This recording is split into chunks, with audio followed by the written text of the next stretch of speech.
Hi అండి. ఈరోజు చండీ హోమం 10వ రోజు లాస్ట్ రోజు అండి. ఈరోజు అసలు ఎంత బాగుందంటే జనం కూడా అసలు చాలామంది వచ్చారండి.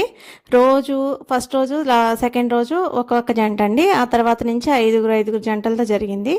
ఈరోజు మాత్రం 6 జంటలు అయితే ఉన్నారండి ఈ హోమం కార్యక్రమానికి. ఈ 10 రోజుల తర్వాత ఇంకా చండీ హోమం అయితే ఇంక ఇక్కడితో అయిపోయిందండి. ఇంక వేరే కార్యక్రమాలు అవి ఉంటాయి. ఇంకా వేప చెట్టుకి ముడుపది కట్టారండి. కొర్రల బండి అంటారు కదా, ఆ బండి తయారు చేయడానికి. ఆ వీడియో అయితే నేను తీయలేదండి, వేరే వాళ్ళు తీసింది ఉంది. కుదిరితే పెడతాను, లేకపోతే లేదు. ఇదిగోండి చూడండి, అసలు కన్నుల పండుగగా ఎంత బాగుందో. అసలు ఊరంతా కూడా అసలు భలే కోలాహలంగా, చాలా చూడముచ్చటగా ఎక్కడ చూసినా చక్కగా ఇలా మైకులు, పాటలు, జనాలు చాలా హడావుడిగా అయితే ఉందండి.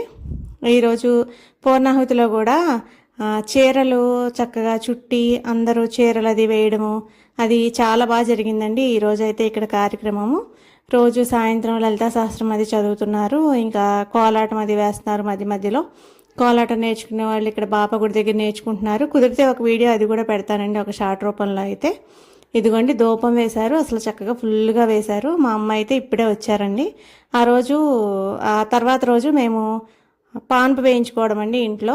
అందుకని చెప్పి అమ్మ అయితే వచ్చారు. మేము గుడికి వెళ్ళాము, ఇక అక్కడికి రమ్మంటే అక్కడికే వచ్చింది అమ్మ కూడా. అది చూసే భాగ్యం ఉందండి అమ్మకు కూడా, అందుకే ఆ పూర్ణాహుతి టైంకి రాగలిగింది. ఇంకా ఆ తర్వాత ఇదిగోండి ఇట్లా పూజలు అవి అయితే జరుగుతున్నాయి.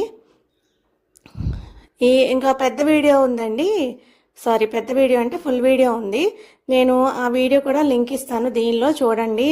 పంతులు గారు అది వేదాశీర్వచనం, వాళ్ళ మంత్రాలు అవి దేని గురించి అంతా కూడా చాలా చక్కగా అయితే వివరించారండి. అవన్నీ వాయిస్ ఇచ్చి పాడు చేయడం నాకు ఇష్టం లేదు. అది కూడా నేను అలాగే పెడతాను, అది కూడా తప్పకుండా అయితే చూడండి. అసలు అమ్మవార్లు ఈ దూపంతో అసలు మునిగిపోయారండి ఎక్కడ చూసినా. అసలు ఎంత మంచిగా అయితే అనిపించిందో ఈరోజు. సమయానికి మా అమ్మాయి కూడా వచ్చిందండి, అది పాన్ వేయించుకుంటున్నాము రమ్మని అంటే, ఇంకా వేరే పనుల మీద కూడా అది వచ్చిందండి. వచ్చింది కదా అని చెప్పి ఆ కార్యక్రమం ఈ కార్యక్రమం అన్నీ అయితే నేను చేసేసుకున్నాను. నెక్స్ట్ వీడియోలో మేము ఆ పాన్పు వేయించుకున్న కార్యక్రమం కూడా మీ ముందుకైతే తీసుకొస్తాను. మా అమ్మ అంది, అసలు నేనేదో మామూలుగా అనుకున్నా కానీ ఇలా అయితే అనుకోలేదు, ఇంకా నేను చూశాను కదా చాలా బాగా అనిపించిందని అయితే అన్నారండి మా అమ్మ కూడా. ఇంకా ఇది అయిపోవచ్చిందండి. ఇంకా లాస్ట్ ఇంకా పూర్ణాహుతి అండి. ఇదిగో చూడండి, పూర్ణాహుతిలో ఈ చీరలు ఇట్లా కర్రకైతే చుట్టేసి ఇట్లా అయితే వేశారండి. నేను యూట్యూబ్లో చాలా వీడియోస్ చూశానండి, కొన్ని వీడియోస్ కొన్ని రకాలుగా అయితే ఉన్నాయి. ఇది అలా అయితే ఒక్కసారి పడిపోతుందని ఇలా వేశారు.